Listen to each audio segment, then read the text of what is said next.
September 10, yes, meron pa tayong available slot sa September 10, guys. Yeah. Konti na lang, marami na ako eh. Kakausapin ko si Mr. B regarding sa September 10. Siguro mag-hold kami ng tickets until second week ng August. Siguro. Second week o third week. Tapos kung meron pang mga matitira, i-allow namin yung iba na mag-day 2. Hindi ko na siya i-announce kasi pag in-announce ko, mabilis talaga siyang lilipad. 'Di ba? So, nag-aano kami, pina-prioritize pa din namin yung mga nag-i-emails, yung mga nasa group. 'Di ba? Kaya hindi ako nag-a-announce.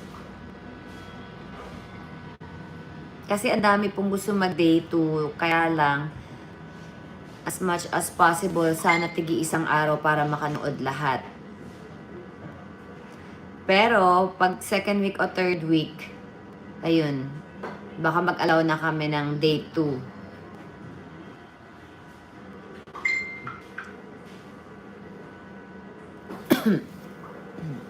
Kasi yung mga iba galing pa sa iba-ibang lugar, so parang para masulit naman daw yung kanilang mga uwi or bakasyon, gusto nila mag-day 2. So, baka ganun ang gawin namin, guys.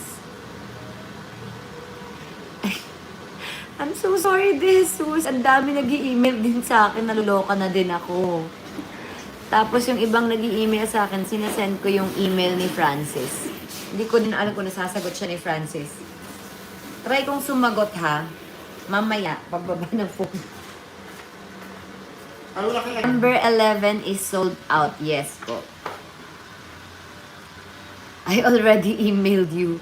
Pasensya naman sa mga nag-i-email sa akin. Sobrang dami po nag-i-email sa akin, guys. Ang ginagawa ko nga is, binibigay ko yung number ni Francis or email niya. Hindi ko maalam kung nasasagot niya din. Wala na pong September 11. I'm sorry. September 10 na lang po yung available, guys. Ang venue po is Noctus QC. Pay-per-view.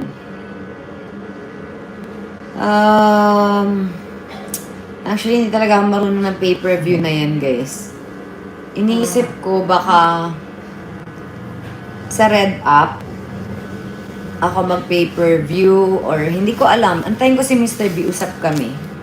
Basta pag talagang wala sa Red App ako, ayan ako makita kayo sa September 10 and 11. Pinag-voice lesson namin si Katie para sa concert.